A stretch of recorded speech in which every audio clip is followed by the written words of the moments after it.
Producciones Nacer.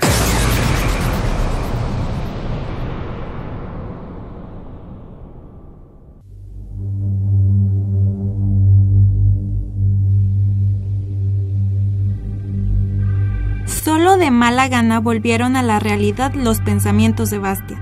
Le alegraba que la historia interminable no tuviera nada que ver con esa realidad.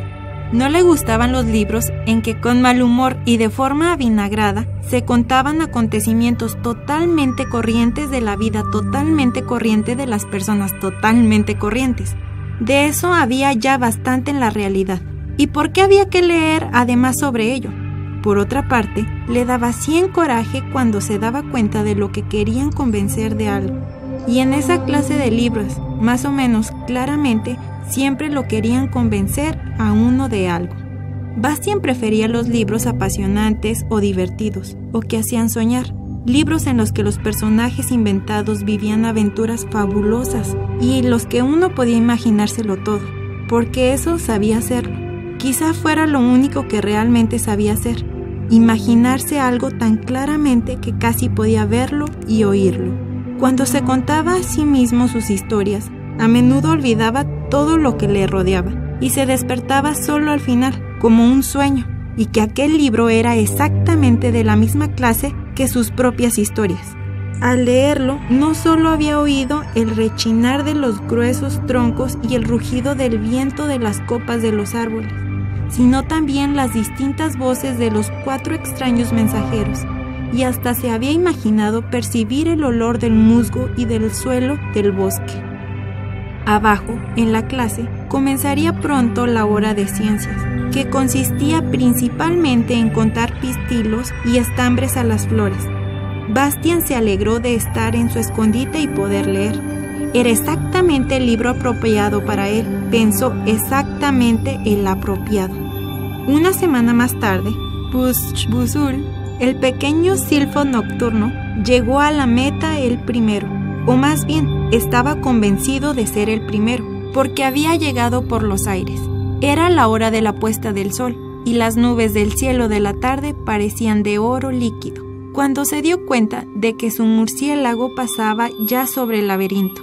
Ese era el nombre de una gran llanura que se extendía de horizonte a horizonte, y que no era otra cosa más que un jardín inmenso, lleno de perfumes tumbadores y colores de sueño, entre arbustos, setos, prados y macizos con las flores más extrañas y extraordinarias. Había anchos caminos y estrechas veredas de forma tan artística y complicada, que el jardín entero formaba un laberinto de increíble extensión.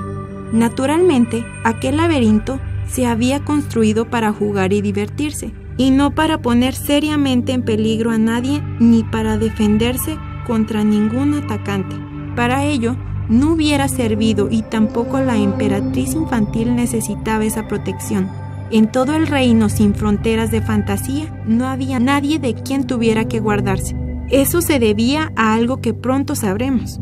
Mientras el pequeño silfo nocturno planeaba con su murciélago, sin hacer ruido alguno, sobre aquel laberinto de flores, pudo observar toda clase de extraños animales.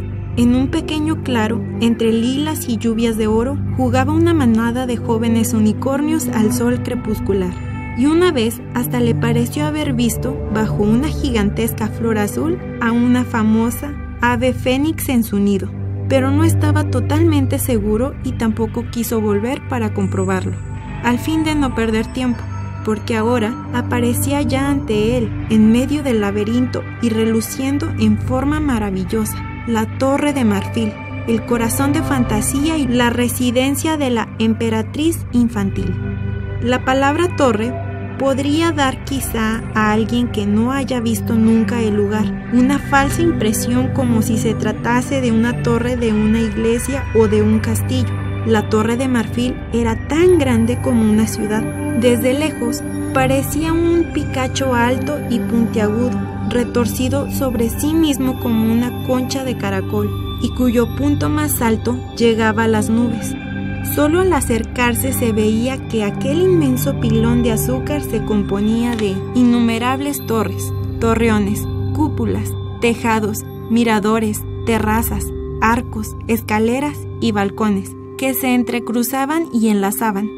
Todo del marfil más blanco de fantasía, y cada detalle estaba tan sobriamente tallado que se hubiera podido tomar por el más fino encaje.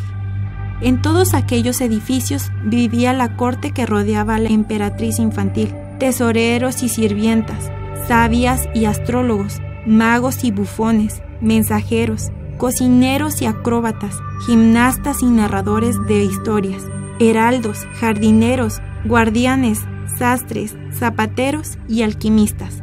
Y arriba del todo, en la punta más alta de la majestuosa torre, vivía la emperatriz infantil en un pabellón que tenía la forma de un capullo de magnolia. Algunas noches, cuando la luna llena brillaba en el cielo estrellado de forma especialmente grandiosa, las hojas de marfil se abrían, convirtiéndose en una espléndida flor en cuyo centro estaba la emperatriz infantil.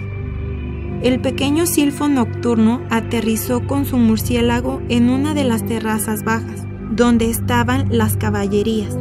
Al parecer, alguien debía de haber anunciado su llegada, porque lo esperaban ya 5 cuidadores imperiales de animales, que lo ayudaron a bajar de la silla. Se inclinaron ante él y luego, en silencio, le ofrecieron la bebida ceremonial de bienvenida. Buzul probó apenas del vaso de marfil para guardar las formas y luego lo devolvió. Cada uno de los cuidadores bebió igualmente un trago y luego todos se inclinaron de nuevo y llevaron al murciélago a los establos. Todo se desarrolló en silencio. Cuando el murciélago llegó al lugar que le estaba destinado, no tocó la bebida ni la comida, sino que se enrolló enseguida sobre sí mismo, se colgó de su gancho de cabeza abajo y cayó como un profundo sueño de agotamiento. Lo que había exigido de él el pequeño silfo nocturno había sido un poco más excesivo. Los cuidadores lo dejaron en paz y se marcharon de puntillas. En aquel establo, por cierto, había muchas cabalgaduras: un elefante rosa y uno azul, un gigantesco grifo cuya parte superior parecía de águila y la inferior de león, un caballo blanco alado cuyo nombre fue conocido en otro tiempo, fuera de fantasía, pero ahora se había olvidado, algunos perros voladores, otros murciélagos también, y hasta libélulas y mariposas para jinetes especialmente pequeños. En otros establos había además otras cabalgaduras que no volaban, sino que corrían, andaban, saltaban o nadaban, y cada una de ellas tenía cuidadores especiales para su servicio y aseo. Lo normal hubiera sido que se oyera una considerable confusión de voces, bramidos, chillidos, silbidos, gorjeos, cantos de rana y graznidos, pero reinaba un silencio total. El pequeño silfo nocturno estaba aún en el sitio en el que el cuidador lo había dejado.